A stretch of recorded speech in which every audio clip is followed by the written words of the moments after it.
Ahem. Ada orang kata menung pagi-pagi. Apa jadahnya menung. Orang lepas subuh dah keluar jogging. Sampai sekarang. Mana ada zaman menung-menung lagi weh.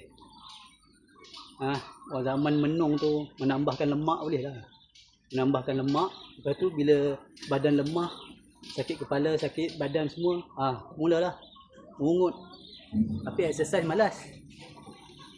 Jangan lupa tu, exercise. Makan jaga, exercise kena jaga. Okey, jangan cari duit banyak-banyak. Lepas tu duit tu beli ubat.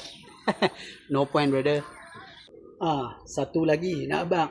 Kalau makan dah jaga, kan, exercise pun ada, untuk menambah lagi padu badan kita tu, rajin-rajinlah buat bekam. Kita bekam, kita nyahkan toksik dalam badan supaya darah-darah dapat mengalir dengan baik, boleh bawa oksigen, zat-zat makanan ke seluruh badan. Barulah badan sihat, babe. Kalau tidak, macam mana nak sihat badan? Walaupun kita dah sihat tubuh badan tu, kalau Allah nak uji kita dengan sakit, kita kena redha lah.